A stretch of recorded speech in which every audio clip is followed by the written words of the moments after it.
அனைவருக்கும் வணக்கம். இன்றைக்கான கேள்வி என்னன்னா, தெய்வீக லட்சணத்தில் ஆர்ஜவம் அப்படின்னா நேர்மைன்னு அர்த்தம்.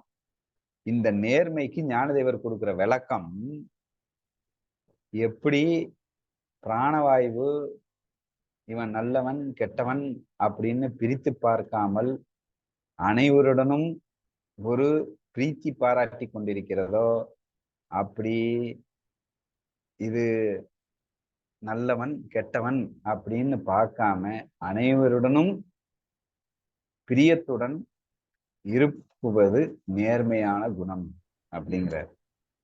இந்த நேர்மைக்கும் அனைவருடனும் பிரியமா இருப்பதற்கும் என்ன சம்பந்தம் அப்படின்னு நீங்க யோசிச்சீங்கன்னா கிளியரா புரியும்.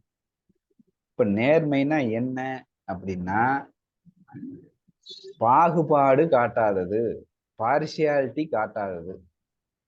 இப்ப எனக்குன்னா தக்காளி சட்னி, உனக்குன்னா ரத்தம், இல்ல எனக்குன்னா ரத்தம் உனக்குன்னா தக்காளி சட்னி அப்படின்னா அது பாகுபாடு வந்துருச்சு.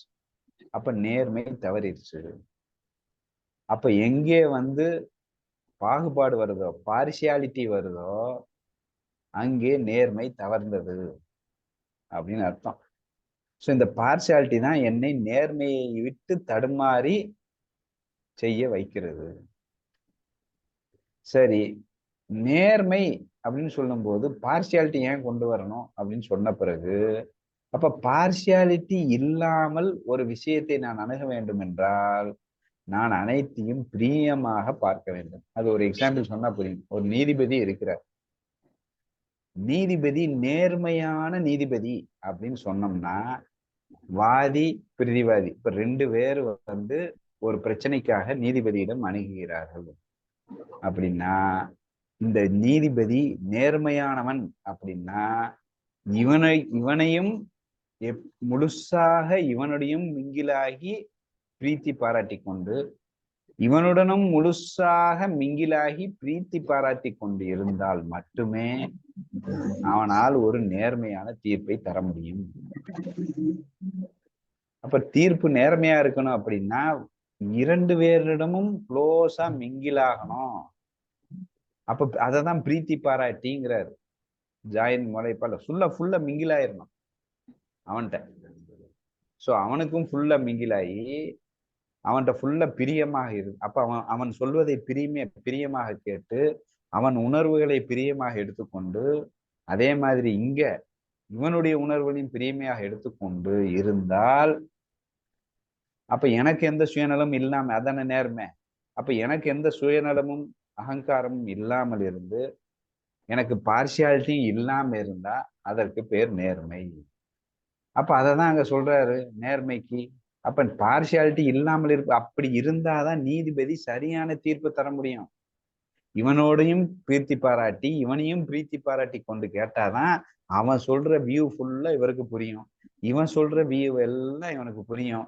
அப்ப 2 பேரையும் முழுமையாக பிரீத்தி பாராட்டி தெளிவாக கேட்பார். இந்த பிரியம்னு ஒண்ணு இல்லைன்னா, அவன் மேல ஒரு கொஞ்சம் வெறுப்பு இருந்துச்சுன்னா அவன் சொல்வதை கணக்கிலே எடுக்க மாட்டார் நீதிபதி.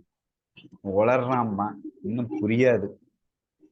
ஆனா அதே மாதிரி இங்க ஒரு அட்டாச்மெண்ட் ஆயிட்டேன்னா இவன் சொல்றதான் கரெக்ட் அப்படின்னு ஃபீல் பண்ணும்போது அப்ப தீர்ப்பு தடுமாறி நேர்மையற்றதாகிவிடும். அப்ப நான் எத்தனையோ விஷயங்கள் ஒருத்தர் மேல ஒரு இமேஜ் வைக்கிறேன், ஒருத்தர் மேல ஒரு குற்றச்சாட்டை வைக்கிறேன், ஒருத்தரை நான் ஜட்ஜ் பண்றேன், நான் ஒருத்தரை பத்தின ஒரு இமேஜை வைக்கிறேன் அப்படின்னு சொன்னோம்னா அது நேர்மையாக இருக்க வேண்டும் என்றால் அவர்கள் மீது முழுமையாக பிரியம் வைத்து கொண்டால் மட்டுமே அவரை பற்றி என்னால் புரிய முடியும். அப்ப பிரியம் அவன்கிட்ட அடிக்ஷன் இல்லை, பிரியமாக மிங்கிலாகி அது கிளீனா உள்ள போய் அவரோட ஃபீல் என்ன அப்படின்னு என் ஃபீலை ஒதுக்கி வச்சுட்டு பார்த்தா அதே மாதிரி என் ஃபீலையும் கொண்டு வாச்சு. அப்ப இந்த 2க்கும் எது சரியானதுன்னு ஒரு தீர்ப்பை கொடுத்தோம்னா அது சரியான தீர்ப்பு. உன்னை வெறுத்துக்கிட்டு உன்னை ஏற்கனவே எனக்கு பிடிக்கல, அதை என்னால ரெகனைஸ் பண்ண முடியல அப்படின்னு நீங்க ஃபீல் பண்ணிட்டு இன்னொருத்தர் எனக்கு பிடிச்சிருக்கு அப்படின்னு சொல்லிட்டு நீ ஒரு தீர்ப்பு கொடுத்தோம்னா அந்த தீர்ப்பு நேர்மையானதாக இருக்காது. அது அட்டாச்மெண்ட்ல வர்ற தீர்ப்பு. அதனால நம்ம ஒரு தீர்ப்பு சொல்றோம், ஒரு முடிவு எடுக்கணும், ஒருத்தட்ட ஒண்ணு சொல்றோம் அப்படின்னா நான் சுயநலம் இல்லாம, பார்சியாலிட்டி இல்லாம, அதே சமயம் அவரும் நானும் ஒண்ணு அப்படிங்கிற ஒரு ஃபீல்ல அந்த பார்சியாலிட்டி இல்லாம அவர் சொல்றதையும் இவர் சொல்றதையும் இவரும் அவரும் இந்த உலகத்தில் உள்ள அனைவரையும் சமமாக பார்ப்பது நேர்மை. நீதிபதி வந்து 2 பேரையும் சமமா பார்க்கணும். அதுக்கப்புறம் தான் தீர்ப்பு தருவாரு. நீதிபதி பார்க்கும்போதே ஒருத்தர் நல்லவன் ஒரு கெட்டவன் முடிவு பண்ணிட்டாருன்னா, சமநிலையை தவறிட்டாருன்னா அவர் தீர்ப்பு எப்படி சரியாக இருக்கும்?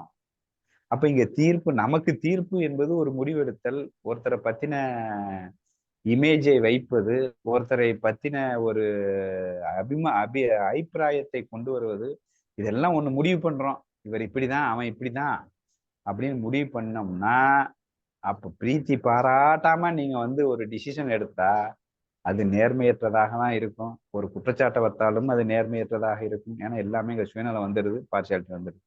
அப்ப துளி கூட பிராணவாயுவை போல், தாயின் முளைப்பாலை போல் பார்சியாலிட்டி என்பது துளி கூட இல்லாமல் அவனால் இருக்க முடிஞ்சா அவன் நேர்மையாக இருப்பான் என்பது பொருள். அப்ப நான் பார்சியாலிட்டியே இல்லாம இருக்குன்னா நீங்க எடுத்துக்கோங்க, எல்லாம் கண்ணன் எடுத்துக்கோங்க, அயாமால் எல்லாம் நான் தான் எடுத்துக்கோங்க, அத்வைதத்துல எடுத்துக்கிட்டீங்கன்னா. இல்ல ரிசல்ட் சுயநலம் அப்படிங்கிற உள்ள தூக்கி குப்பையில போட்டீங்கன்னா ஆட்டோமேட்டிக்கா நேர்மை வந்துடும், ஆர்ஜம் வந்துடும். ஸோ இதுதான் என்னுடைய பதில்.